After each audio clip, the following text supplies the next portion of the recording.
Welcome to SEL in EDU. where we discuss all things social and emotional in education. I'm Krista. And I'm Craig, and we are your hosts on this journey. Hello, SEL and EDU family. Thank you for tuning back in again for another wonderful episode. And we have a few change-ups for you. So you won't be hearing Craig's amazingly soothing melodic voice. You now get the 6 a.m. voice of one of our best friends, Tammy Musiowsky-Borneman, all the way from Kona, Hawaii. Tammy, how are you doing at 6 a.m. this bright, beautiful morning?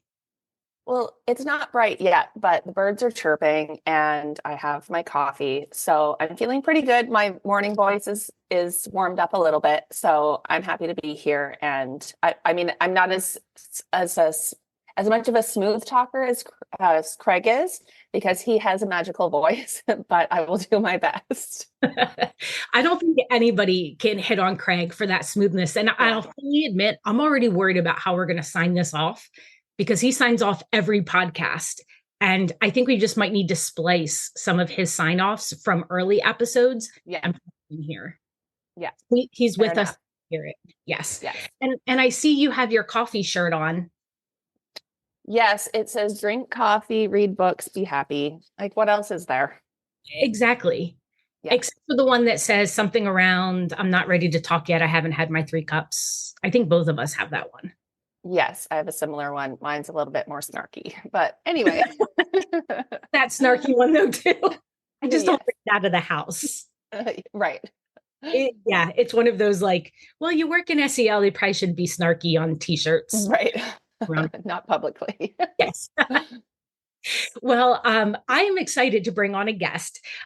He is someone that you introduced me to through one of his newest released books.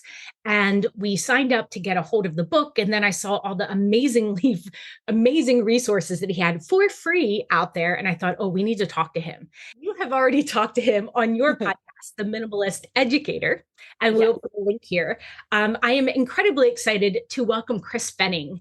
Chris makes it easier for us to communicate at work. And who doesn't need that, no matter what job you're doing?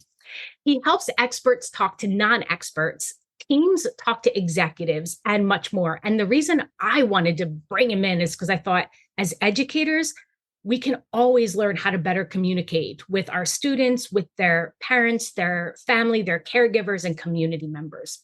Chris's practical methods are used in organizations like Google and NATO, and have appeared in the Harvard Business Review, which, if you're not reading this, SEL and EDU family, the Harvard Business Review is fabulous, especially for educational pieces as well.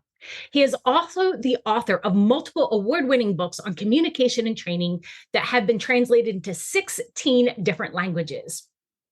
I am going to welcome Chris Fenning, who is in Europe at 6 p.m. time.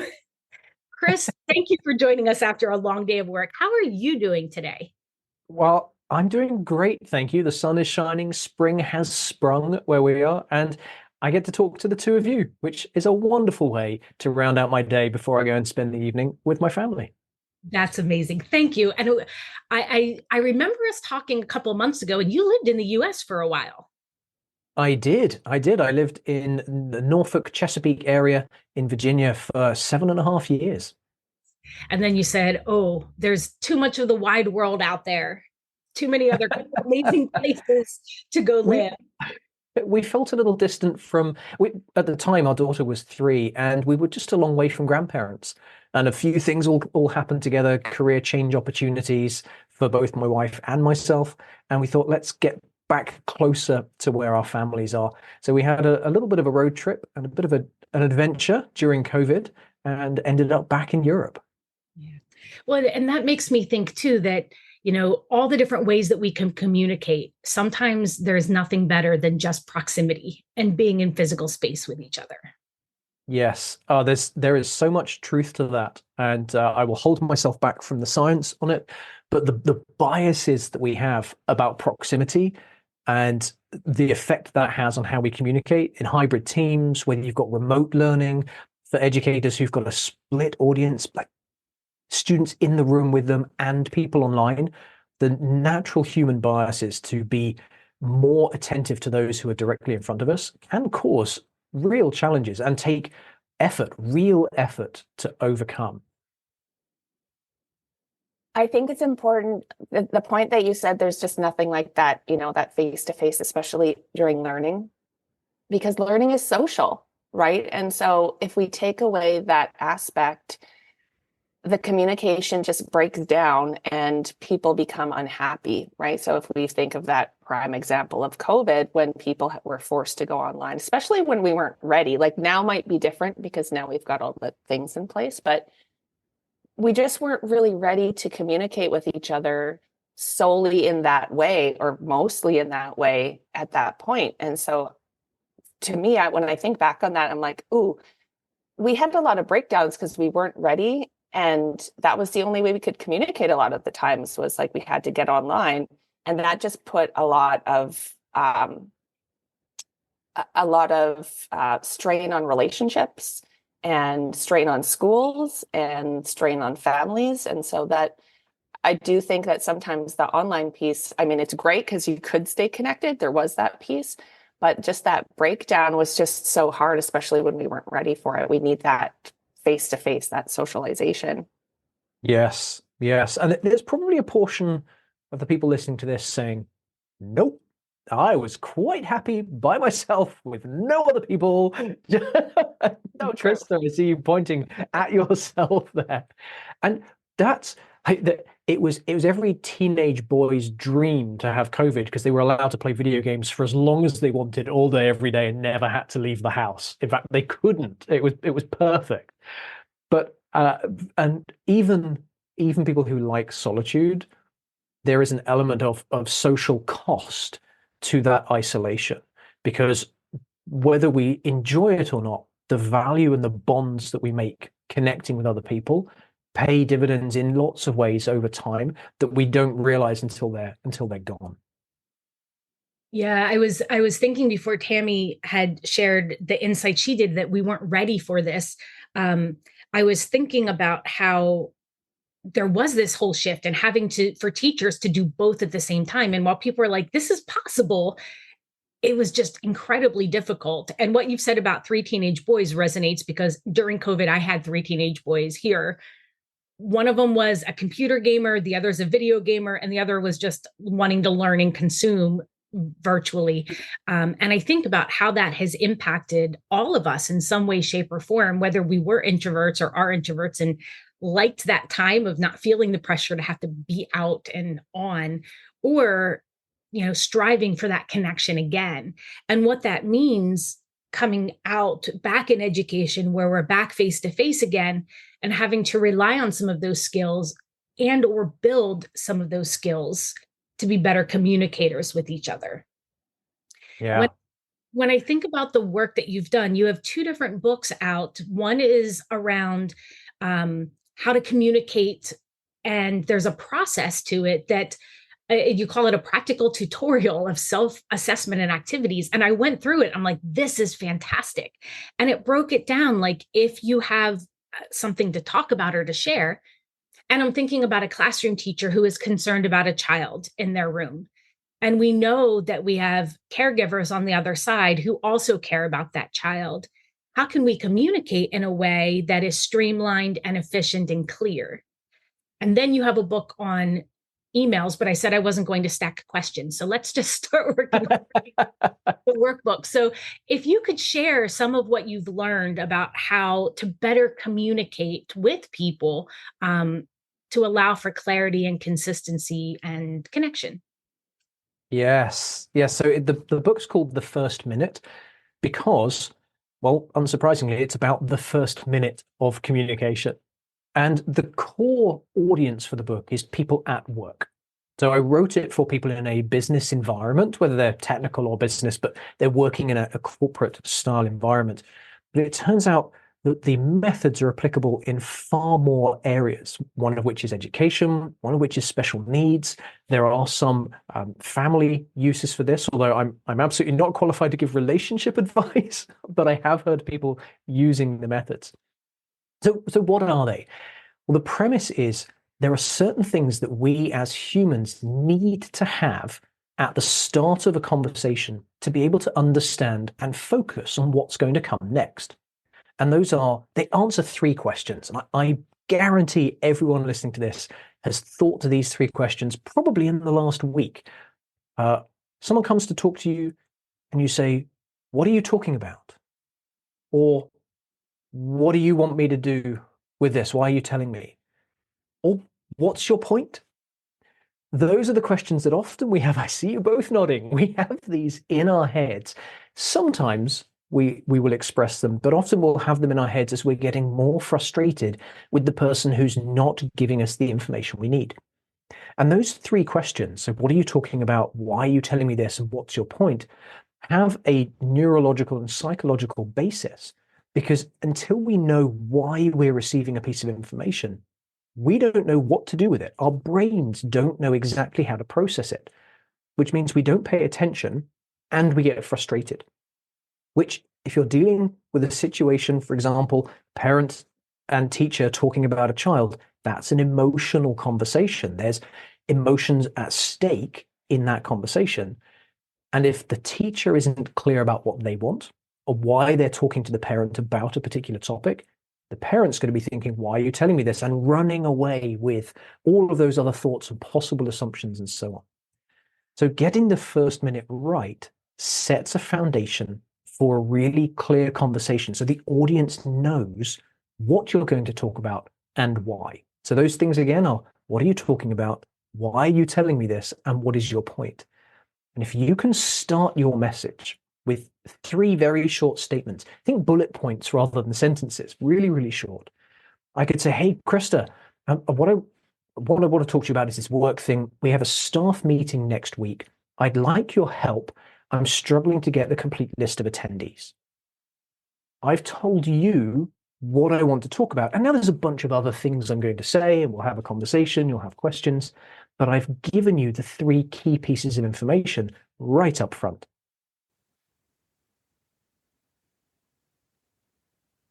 I think back to a time when I served on what was called the SAP team. So it was a student assistance program. And we were helping students who experience barriers to learning. So mental health, drugs, alcohol, anything that was impeding their ability to thrive in school. And we often needed to make these phone calls to parents to talk about, here is the specific descriptive observable behaviors that we're seeing. That we're coming from a place of concern, that there's no trouble. We're not looking to cause anything, but we're looking to partner with the parents because we care for their children. And so for me, and tell me if I'm on the right track with this, because one of the first things I used to say is, as a parent, I would want somebody who was on my side, or not on my side, because then let me take that back. Not on my side, but like somebody who understood and cared about my children as much as I do and wanted to help them be successful. Would that be in line with what's your point? It can be, although it sounds as though what you've described is the underlying emotion, the underlying where you want that empathetic connection with the other person. So you wouldn't state that at the beginning of every conversation, but you'd want to know that you have that shared goal in mind.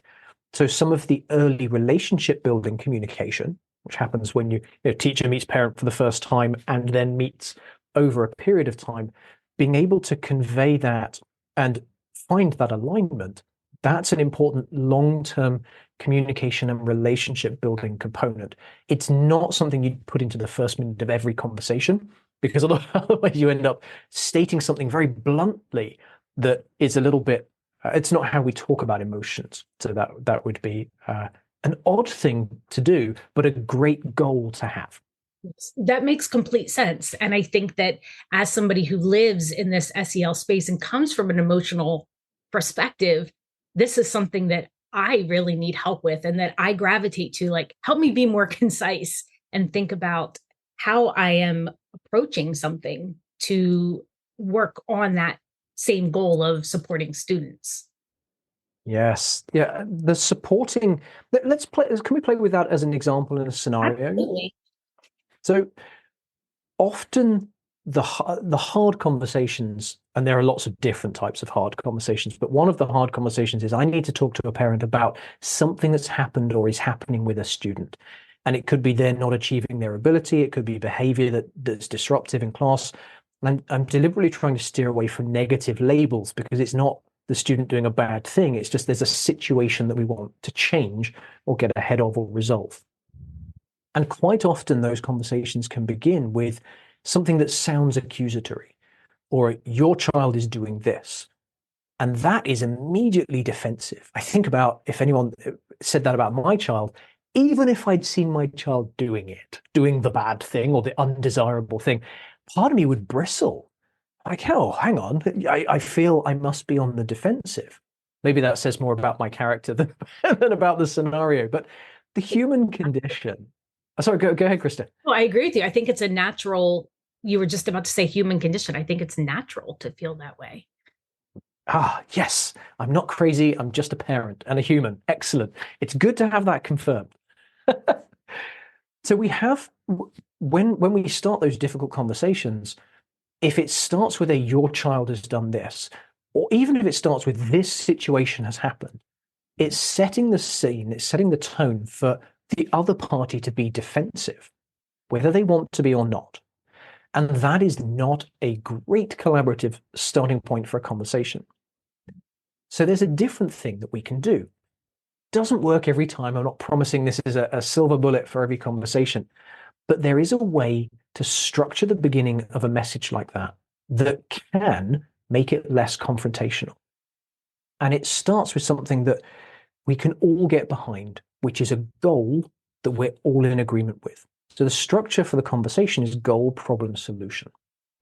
And let's make up a fictitious scenario. There's a child who is their behavior in class is disruptive for whatever reason. They might be bored, there might be trouble at home, they might be being picked on by someone else. There's going to be a cause, but the situation in class is this child, their behavior is distracting and disruptive to the rest of the class. The bad way, the less effective way, sorry, not bad, the less effective way to start would be your child is causing trouble in class, and here's all the bad things that it's causing. Well, that's a fight waiting to happen. In fact, that's you starting the fight with an opening blow. Instead, imagine saying this. Our goal is to support all the students in the class, no matter what their different learning style is. One of the problems we're experiencing is we have different people in the class who learn at different rates.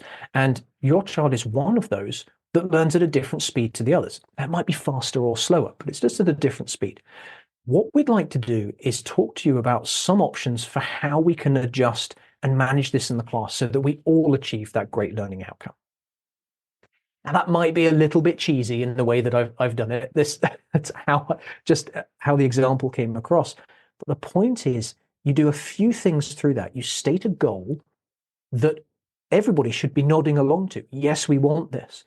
And if the parents don't want that, you have a bigger problem than just what's happening with the child in the class. So you find that common ground. Here's the goal. Here's the outcome that we're looking for, right? Then here's a problem that's standing in the way. And it's not pointing at little Jimmy or Sarah or Mary Sue. It's not labeling that particular thing. It's saying, here's the problem that's stopping us achieving that goal. And then immediately moving on to, here's what we want to do about it. And that last step means you're not apportioning blame. You're not picking apart who did what, why, and how it's all terrible and so on. You can come to that later. What you're doing is saying, here's what we'd like to do about solving it. And we want to do it in a collaborative way.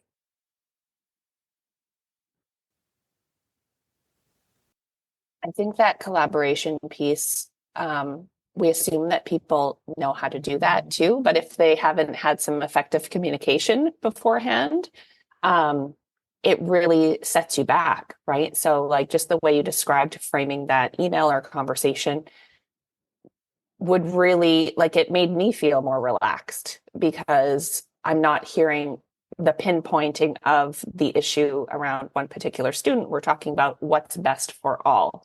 And so I think that style of communication for parents, even when you're communicating that as a teacher to an administrator, like, here's the issue, Like, we're not focusing on the person, we're looking at the bigger issue. And because a lot of times in that communication between teacher, because I've done this myself, from teacher to my administrators, you get wrapped up in the emotion of it, right? Because you're frustrated, and then the messaging comes out on the other side to parents, or even, in your meetings and such, where it's negative.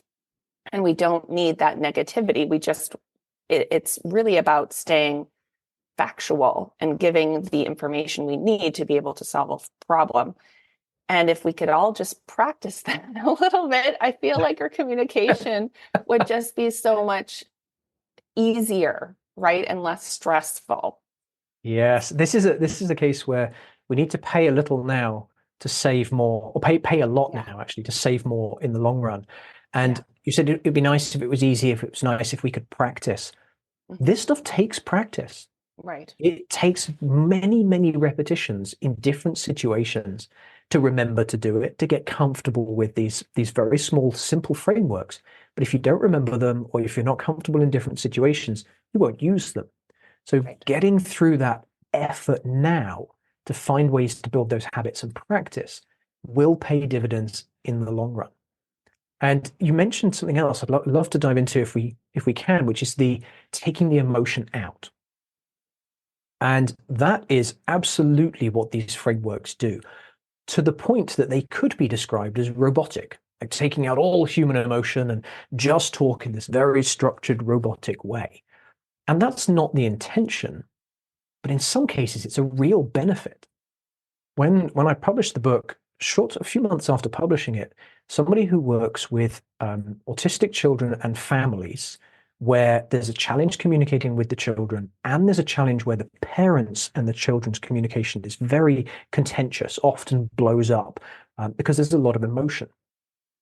They used the methods from the first minute to help the parents structure and organize their thoughts so they could deliver a message in a way that did strip out the emotion. And it helped the whole conversation focus on the facts rather than the feelings. Now, not to ignore the feelings, they are important, but quite often feelings blow up communication and make it difficult, bad, unsuccessful, and so on. So if you can start by removing the big emotions, that really helps. And the second benefit, which I had never considered this, but I can absolutely see the benefit, was when communicating instructions to special education needs children of certain types. There's a huge variety. They're using these methods, forced the teachers, forced the parents, forced the grown-ups to give short, clear, specific information.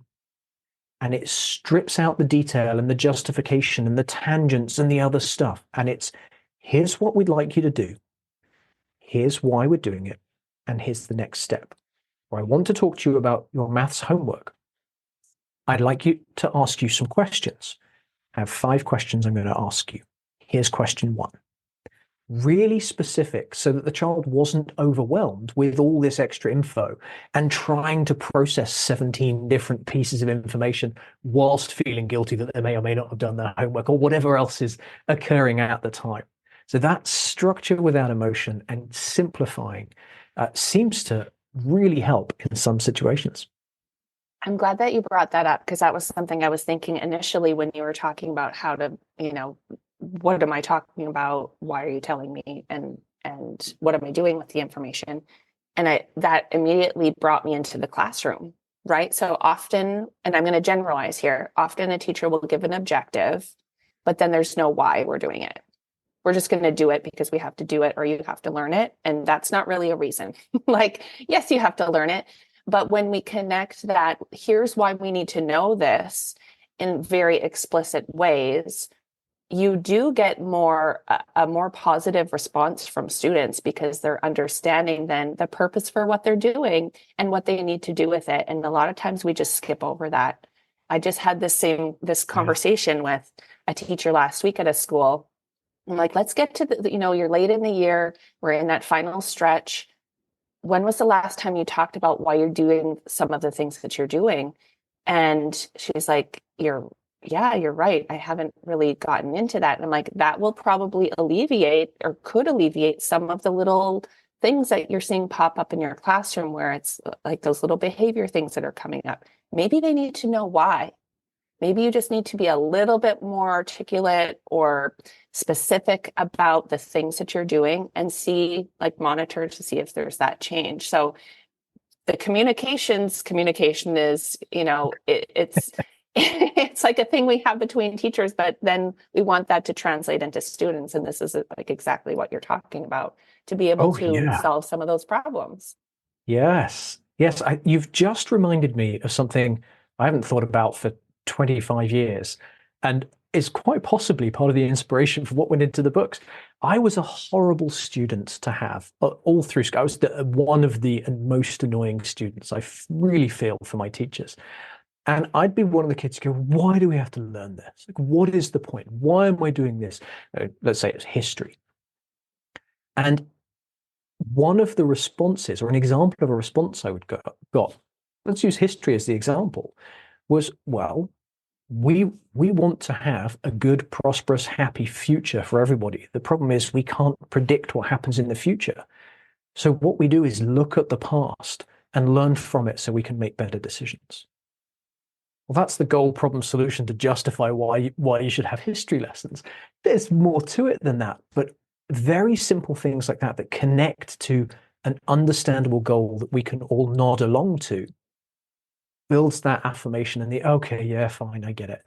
And then you'd get kids like me who would then continue the argument and go, oh, but this and but that, but so there's a limit to the usefulness, but you can get a lot of people in that kind of approach. Find a goal that they all agree and aspire to. And then say the problem is, do we all know how to do it now? No, we don't. All right, so we're going to have some lessons and give you the tools and methods to be able to do that and practice it and do great things.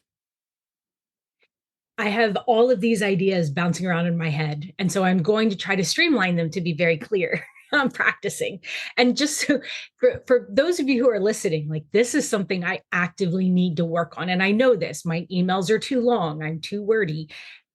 I need to work on this. And one, I love your workbook because it takes you through exercises and it actually says, how many words did you use to be able to get this?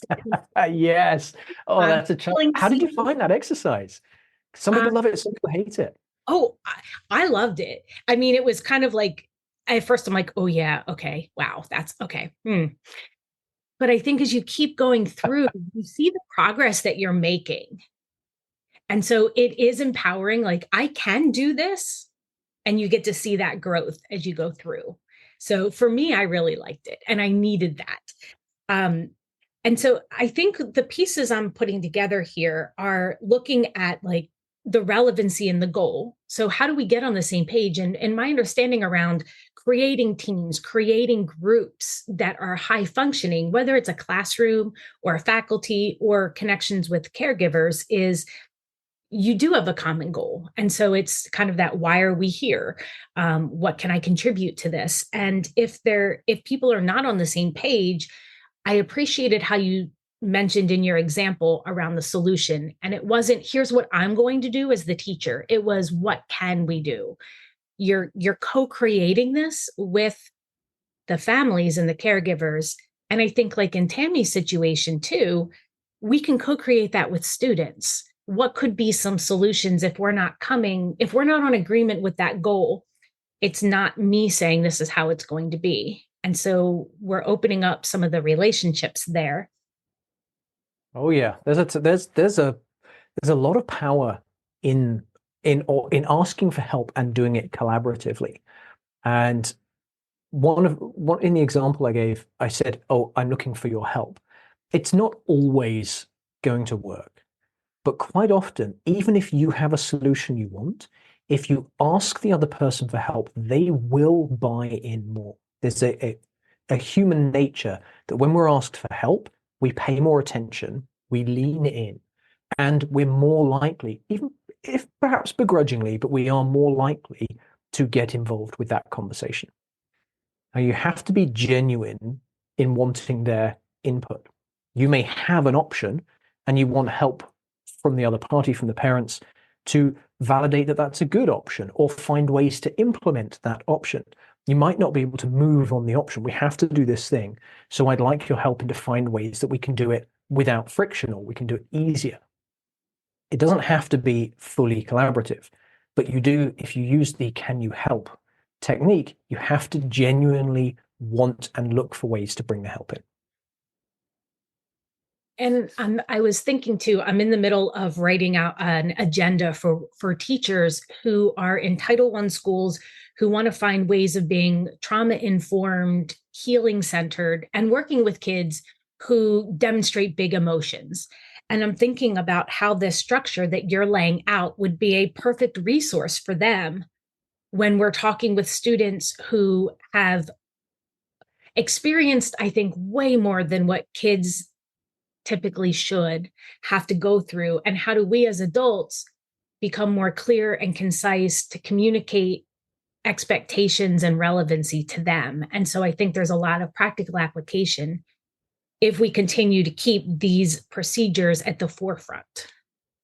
Yeah, that it could almost be described as simply as just say one thing at a time. Deal with one thing at a time. You may want to talk about 5 things. There may be 5 connecting reasons for your request, but say your request, have that conversation, and strip out all the extra detail. Get very clear and very succinct, and then think we all find hardest, then shut up. Let's stop talking and get their input. Tammy, I saw you really leaning in then. Yeah, I think it's just so easy to want to keep talking a lot of the times. Like, I think there's 2 different skills at play there, right? Practicing writing this in an email and being super concise, which I think I've over time have gotten much better with. Like, I just sent an email before we got online and I was pretty proud of like how concise I was. But then we get on a podcast talking and I'm like, oh, I could just like keep talking about these things, but like, what's my point? So you're right. Although, like, just say the thing. And but here, give yourself a break. There's a social aspect. So there's a big difference between transactional and social. yes. And in a social environment, stories can weave all over the place, as long as we're not that person that talks for 20 minutes on the one story that, like, oh, where is this going? Is it ever going to end? So there is give and take, but yeah, don't, you and anyone else listening to this, don't beat yourselves up for being social communicators. That can be messy and twisty and interesting and repetitive. All that stuff is great. We need that. Yeah. When you're doing transactional in the classroom with the parent at work, then we do need to put in that extra effort to structure. That's a lot of this, is how do we structure the message and make sure we're giving what the other person needs so that we can achieve our goal. Can I go back just a little bit when we were talking about collaborative solutions? Yeah, absolutely. And using thank you. So using goal problem solution for with the kids, that's, and I could be really sticking my neck out here, but that's kind of the Montessori method, or it's connected to the Montessori method of teaching. It's what is the thing you want to learn about? All right, what are the problems that you either want to solve, or how do you find that information? And then the children are coming up with that solution. How would they do the research? Do they go online? Do they find books? Do they go? So silly example, not silly example. My daughter went to a Montessori for a while, and they did a project on birds. The kids got to pick what do they want to do. Some of them picked the life cycle. Some of them picked nests and something else. I said, okay, how do you learn about nests? And the children came up with, well, I can go to a hedge and look for a nest, and can I pull one out? And then they could talk about disrupting birds in nature and so on. And that was solution-led from the children. Guided, structured, but solution-led from the children. I'm smiling a lot because Tammy and I partner in curriculum writing spaces. So there are schools that don't have the bandwidth necessarily to do the written curriculum. And so they come to us. And Tammy has expertise in inquiry learning. And so what you're describing is something that we work into K through 12 to. And Tammy, tell me if I'm speaking out of turn, because you also work in agency. How can we provide a sense of agency to students And in the research that I was doing today, connecting agency and efficacy and hope to building resilience among our students, and they're all tightly woven in. And so thinking, Tammy, if you wanted to jump in from an agency perspective to really reinforce what Chris was sharing about the birds and his daughter. Yeah, I think that it's all the skill development that we always talk about, right? We're like, these are all skills that we want students to come away with from school. And yes, we want them to have the content. We want them to learn about birds and what's in nature and around them. But how are we opening the opportunities for them to be able to figure that out for themselves? And not completely unstructured, right? There is a structure behind it. It's not willy-nilly. Like some people think that inquiry is just this very open thing, which it could be, but it's really not. It has a structure to it and a purpose and very deep meaning, because we have kids that are constructing their own knowledge in their own way. And when we do that with communication as well, think of how strong our students will be when they leave school or move to the next grade, when they're coming away with effective communication skills and they're moving along, like being able to articulate exactly what they need and why they need it, right? And that's it. So yeah, it's very exciting. I'm like, here's my thing. I could just keep talking. And that articulation is not just the transactional lesson stuff. It's when you can do it in one area, it gives you a tool you can use to articulate the emotions, which is the hard thing to do. Mm-hmm. Articulating facts, desires, etc. That's and regurgitating stuff is one thing. Asking for things, but being able to articulate what's going on inside and structure and organize the thoughts. To say, I want to do this thing, but I can't because of this. Please help. That could be the solution part. It's just a cry for help. Or I want to talk to you about this. I need this thing. Here's the thing I need. Being able to have a structure gives us a life raft to cling on to in that ocean of emotional turmoil. And I wouldn't want to be a kid again now, going through education, because it's harder now. And I say that I'm not in it, so I guess I'm making a big assumption. But for example, bullying. When we were kids, you could go home and shut the door and the bully couldn't get you. They were still in your head. They would still be there when you open the door again, but the bully couldn't get you. Now the bully is in your pocket and in your hand, on your phone, or on your computer, or there is no escaping anything. And so being able to articulate and talk about those things in a safe way, there's more to deal with now than we had when we were younger. And as I'm thinking, originally this started when I was like, oh, we could connect this to how we can work with the caregivers better. And it's really becoming apparent to me how we can scaffold this for our students. And I'm even imagining in classrooms that we're working in, anchor chart is what they call them, right, Tammy? Like in the elementary level, like what is the goal? What is the problem that we're seeing, being specific, descriptive, observable? Like what's this language so that we're not accusing or coming off as, well, I think, and how do we take some of that emotion out of it? And then how do we come up with a collaborative solution? And even some sentence stems for students and for us adults, because I feel like I could be using those as well to facilitate some of that conversation till it becomes a routine part of who we are and what we do. And you mentioned stems and conversation stems. There's a structure for giving feedback, and this works for adults. It's taught for corporate environments or adults giving feedback, but it also works for relationships, and it does work with children. It's another 3-part framework. And in any situation where you want to give feedback to someone because they're doing something you don't like, or there's an undesirable behavior, a situation that you want to change, it's 3 things. When fact, I feel this, and the result is that. So that's very short, so it's hard to conceptualize. So when I'm talking and you interrupt in my sentences, I feel that you don't value what I'm saying. And the result is, I don't want to talk to you about some of these topics.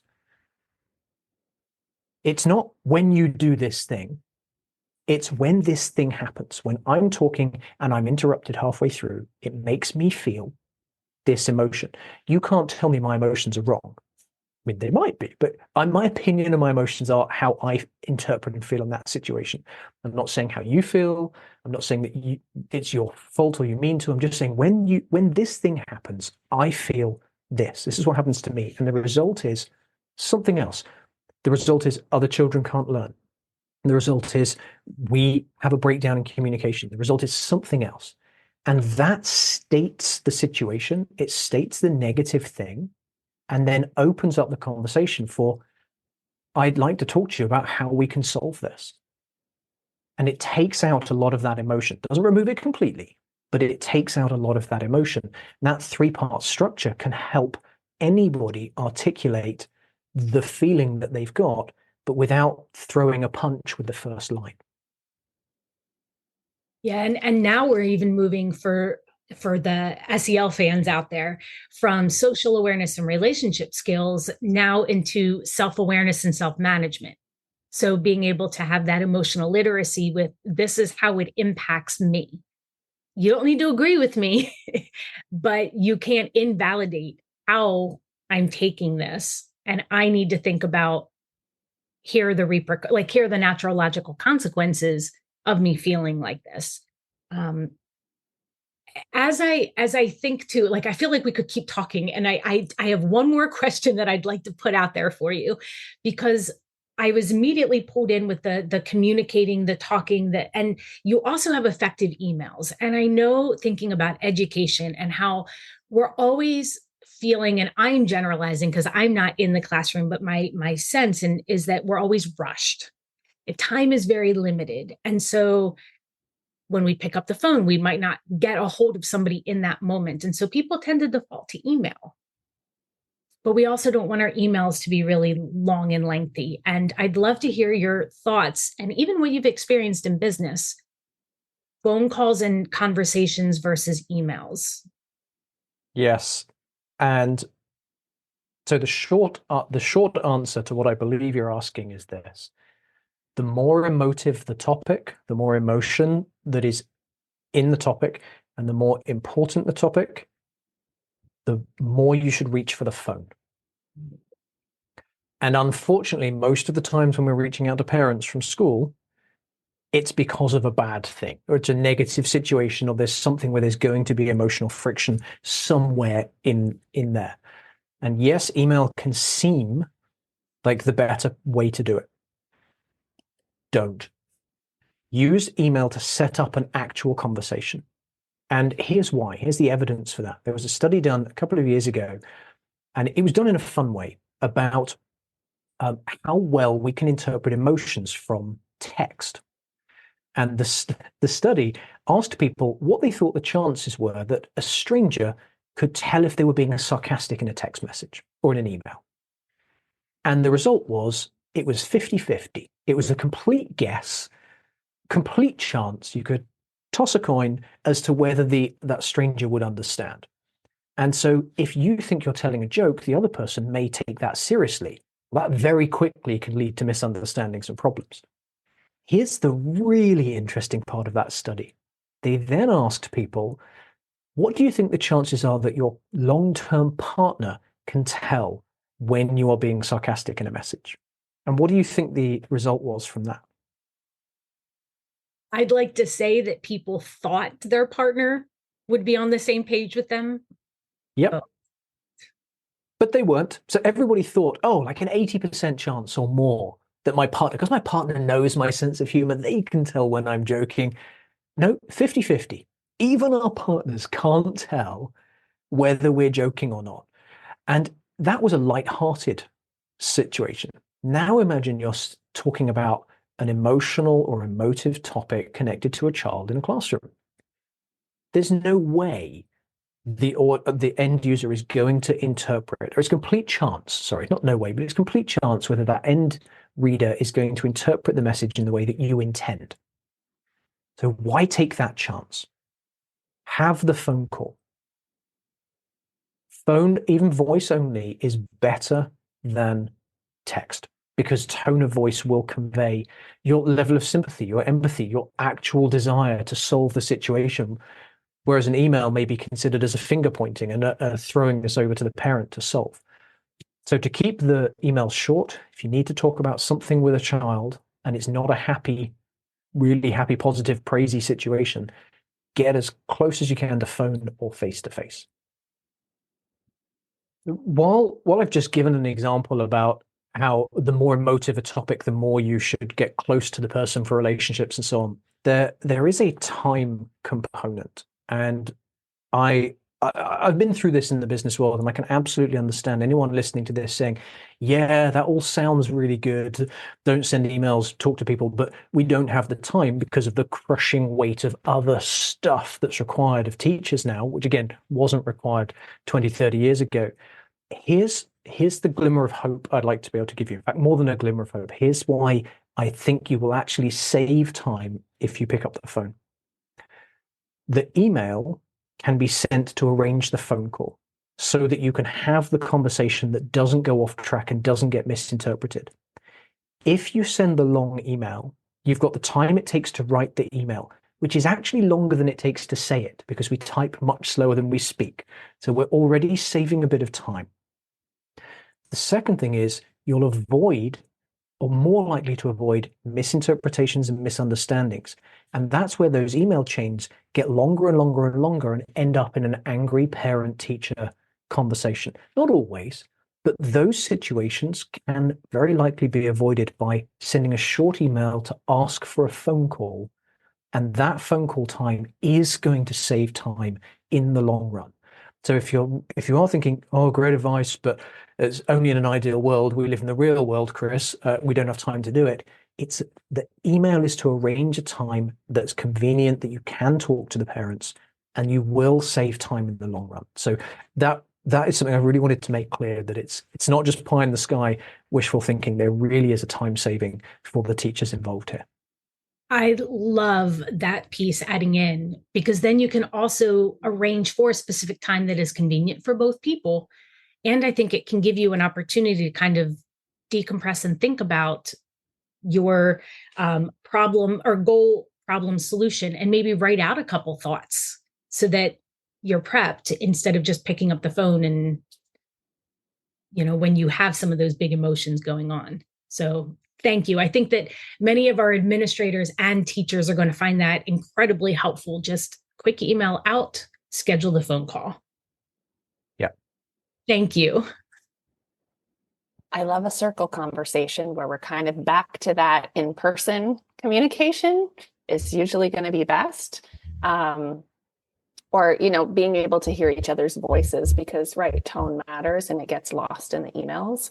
And I feel like, as you were talking about, can you determine, what your partner was intending to mean in this email, that I feel like that can be like a superpower, right? Like, oh yeah, I fully know what they're saying, what they mean by that. And so at the end of all of the SEL and EDU podcasts, the question is, what is your SEL superpower? I feel like you have a lot of them. So what do you think it is? I don't know. I don't know. I guess being able to use structure when I feel emotion taking over. It's getting to the point clearly in spite of big emotion. Check in with my wife to see whether I actually do that or whether I just believe I do that. Right. Yes, I think we all aspire to that. And I joke that is my worst SEL skill. Like when I'm really happy, I'm like, woo. And it takes me a long time to get really upset, but it's usually just like and the regulation piece. But I like that you've provided like the structure, and Tammy loves structures and systems. And she's usually my go-to person for how do I streamline this and make things doable and manageable to get that shared outcome. And I think that the resources that you share, while I know they originated in business, and this is why I like the Harvard Business Review, is that we're not running a business in education. We're working with human beings who have emotions, and I love that flexibility and adaptability. But there are some things that we can use that can make our lives easier and better. And our kids deserve that. And so how can people get a hold of you, Chris?